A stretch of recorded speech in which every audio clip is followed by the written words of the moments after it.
अखिल भूमंडलीय सर्व शिरोमणि मुनि समाज के संस्थापक आदि मुनीश्वर योगेश्वर सदगुरुदेव शिव मुनि महाराज की जय।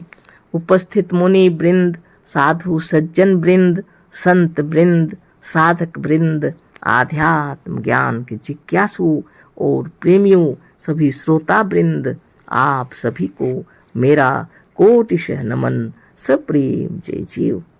तो आध्यात्मिक चर्चा चल रही है और हम लोग सदगुरुदेव शिव मुनि महाराज रचित ग्रंथ गीता का मर्म पर चर्चा कर रहे हैं। और हम लोगों ने जाना कि जितने जो कुछ भ्रम है इन सबको ज्ञान से दूर किया जा सकता है, सिर्फ, है ना। ज्ञान से स्वतः दूर हो जाते हैं, कुछ भी नहीं करना पड़ता। जैसे भ्रम से रस्सी सर्प की तरह दिख रहा था, अंधेरा था, है ना।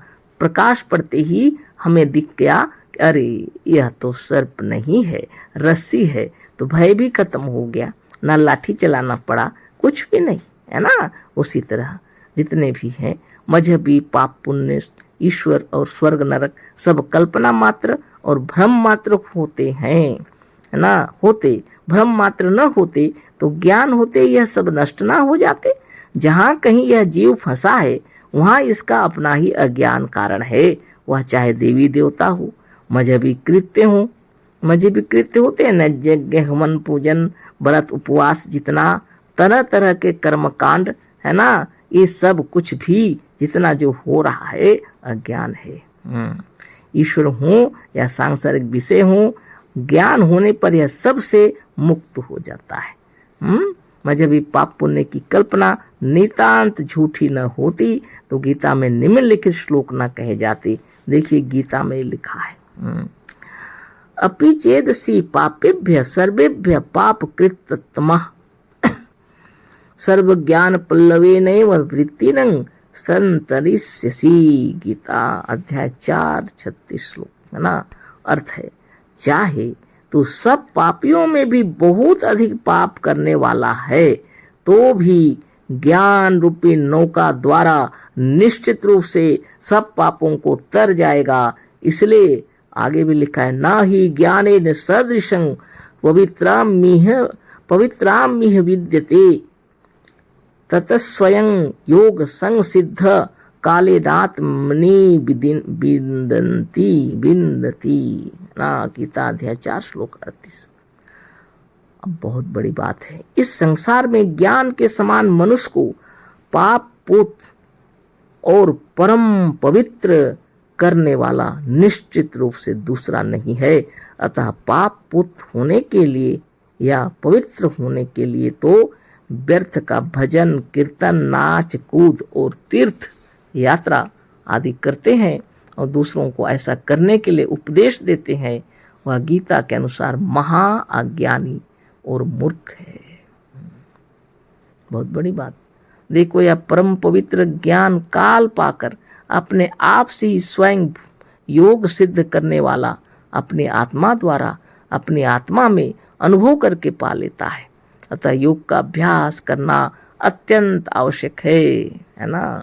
तो हम लोगों ने जाना, अपि चेदसि पापेभ्य सर्वेभ्य पाप कृततमः सर्व ज्ञान पल्लवेनैव वृत्तिनं संतरिष्यसि। चाहे तो सब पापियों में भी बहुत अधिक पाप करने वाला है, सबसे बड़ा पापी है मतलब, हाँ, तो भी ज्ञान रूपी नौका द्वारा निश्चित रूप से सब पापों को तर जाएगा। लेकिन आप अगर पापों से तरना चाहते हैं तो ज्ञान धारण कीजिए, ज्ञान रूपी नौका ही आपको सब पापों से पार उतार देगा। और वह ज्ञान क्या है? आत्मज्ञान, है ना। इसीलिए सदगुरुदेव शिव मुनि महाराज लिखे हैं, ज्ञान में ही शक्ति है और आत्मज्ञान ही सबसे बड़ा ज्ञान है। अंधविश्वास छोड़कर अपने भीतर का शब्द सुनो, तुम्हारा सच्चा पथ प्रदर्शक तुम्हारे भीतर वर्तमान है ना। गीता में भी यही बात हो रही है। चाहे तू जितना ही बड़ा पापी हो, पाप करने वालों में सबसे बड़ा पापी हो, तो भी ज्ञान रूपी नौका द्वारा निश्चित रूप से सब पापों को तर जाएगा। तो क्या करना चाहिए बोलिए? ना ही ज्ञानेन सदृशं पवित्रम इह विद्यते तत्स्वयं योग सिद्धा काले नात्मनि विन्दति। इस संसार में ज्ञान के समान मनुष्य को पाप पूत माने पवित्र, परम पवित्र करने वाला निश्चित रूप से दूसरा नहीं है। आप ज्ञान अर्जन कीजिए, योगाभ्यास कीजिए, अपनी आत्मा का ध्यान कीजिए और पवित्र से पवित्र हो जाइए। निरंजनोहम जगदीश्वरोहम। सदगुरुदेव शिवमुनि महाराज की जय। इन पवित्र मंत्रों को कोटि कोटि नमन है। सदगुरुदेव लिख कर चले गए।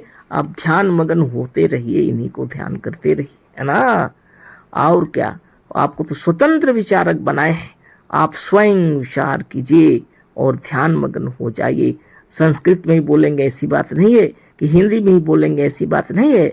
आप अपनी भाषा में, आप अपने तरीके से बोलिए कि आप परम पवित्र हैं, है ना। सिर्फ ज्ञान ही मनुष्य को पाप पूत और परम पवित्र कर सकता है, दूसरा कोई नहीं, है ना।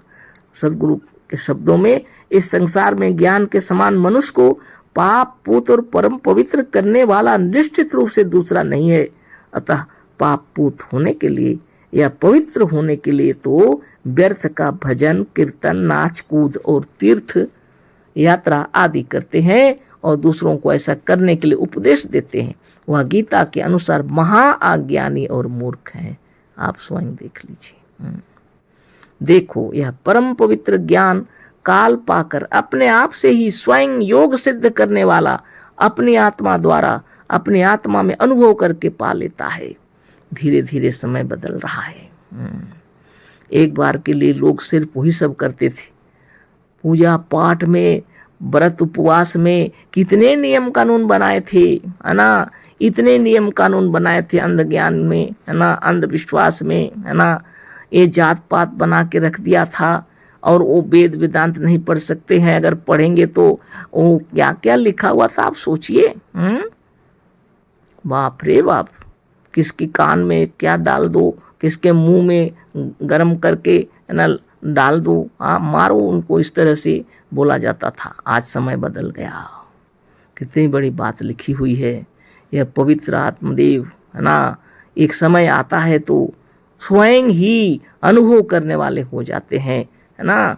यह लिखा है गुरुदेव, देखो, यह परम पवित्र ज्ञान पाकर ज्ञान काल पाकर समय अनुसार, हाँ, आपसे ही स्वयं योग सिद्ध करने वाला अपनी आत्मा द्वारा अपनी आत्मा में अनुभव करके पा लेता है।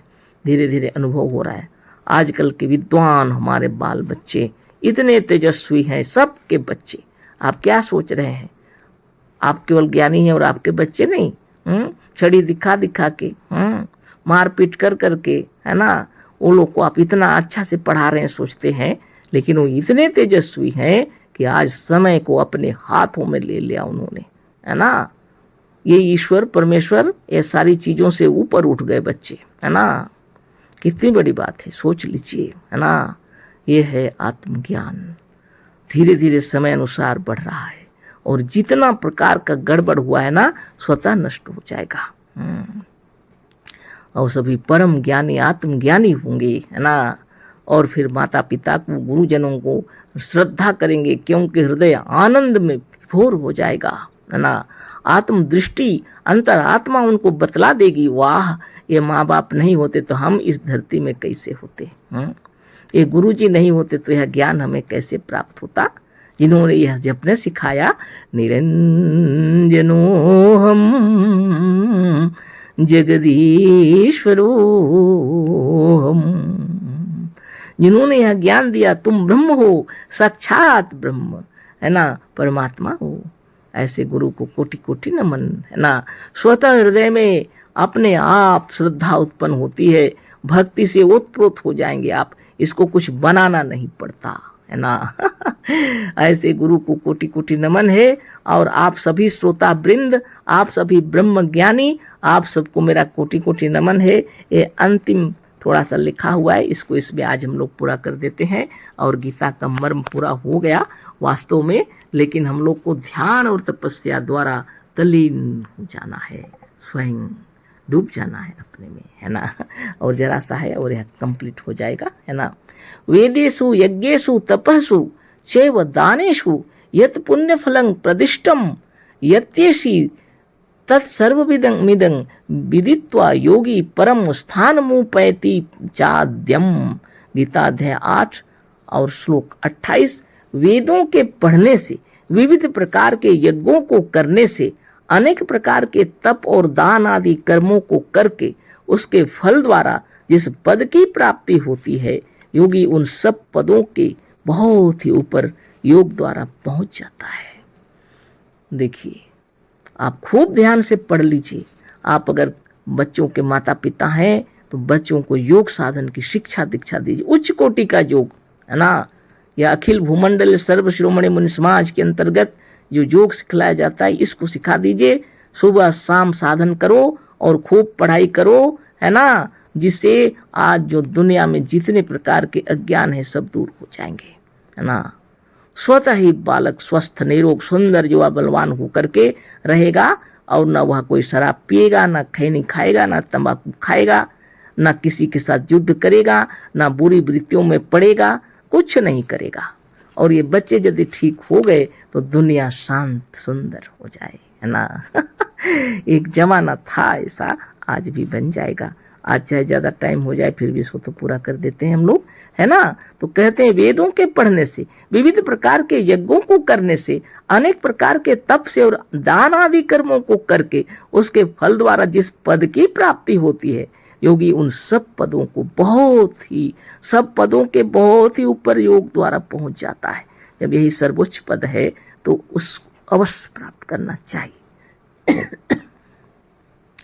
तपस्वी भयो अधिको योगी ज्ञान भी अपि मतो अधिका कर्मिभ्य चाधिको योगी तस्माद्योगी भावार्जुन। अध्याय 6 श्लोक 46। तपस्वियों से बड़ा योगी है। सोच लीजिए, जितने तपस्वी हैं उन सबसे बड़ा योगी है। तो आप अपने बच्चे को योगी बनाना चाहेंगे कि नहीं? आप सोचते हैं कि क्या माता जी क्या योगी बनाए, क्या घर द्वार छोड़ करके बाहर जंगल में घूमे? अरे घर गृहस्थ वाला ऋषि मुनि योगी होगा वाह, उनके बाल बच्चे महान और यशस्वी और कीर्तिमान होंगे, जो संसार में सर्वश्रेष्ठ होंगे। ऐसे योगी बनाइए अपने बच्चों को, बालकों को, बालिकाओं को, सबको योगी और योगिनी बनाना है, ताकि यह भुवन शांत हो जाए, है ना। कितने सुंदर लिखे हैं, तपस्वियों से बड़ा योगी है, केवल वाचक ज्ञानियों से बड़ा योगी है, बड़े बड़े कर्म करने वालों से बड़ा योगी है। अतः हे अर्जुन, तू भी योगी हो जा, है ना। तपस्वी भयो अधिको योगी ज्ञानभ्यो अपि मतो अधिका कर्मेभ्यश्चाधिको योगी तस्माद् योगी भावार्जुन। तस्माद् योगी योग भावार्जुन। तपस्वियों से बड़ा योगी है, केवल वाचक खाली बात करने से नहीं होता, ज्ञानियों से बड़ा योगी है, बड़े बड़े कर्म करने वालों से बड़ा योगी है। अतः हे अर्जुन, तू भी योगी हो जा। तो हमारे विश्व में जितने बाल बच्चे परिवार हैं, हम सबको योग करना चाहिए। हम लोग माता पिता हैं तो भी योग करना है, दादा दादी हैं तो हम लोग का काम है अपने नाते पोती सबको योग शिक्षा दान दीक्षा करेंगे, 24 घंटा ध्यान मगन रहेंगे, है ना। आगे पढ़ते हैं। पर आजकल संसार में चारों तरफ अयोगियों द्वारा जिस योग की शिक्षा दी जा रही है वह योग नहीं, रोग है। भक्त और मजहबी लोग अपने अपने देवता और ईश्वर की सेवा पूजा और ध्यान को योग बताते हैं। जो योग नहीं पाप है, योग सिद्धांतों के नितांत विरुद्ध है। अनेक प्रकार के आसन और प्राणायाम जो प्रचलित है वह भी बहुत ही हानि पहुंचाने वाले हैं। ये हो गया समाप्त। तो आप निरंतर शुद्ध बुद्ध निर्मल पवित्र परम पवित्र होकर योग साधन कीजिए। अपने बाल बच्चों को, अपने नाती पोती को सब योग साधन सिखलाइए, सभी योगी होइए। इस विश्व को योगमय करना है ना। तो गीता का मर्म तो सद्गुरुदेव बतला दिए, अब अपने मर्म को पवित्र करना है। तो आज के लिए इतना ही। अशेष धन्यवाद। कोटिशः नमन, सप्रेम जय जीव। सदगुरुदेव शिव मुनि महाराज की जय।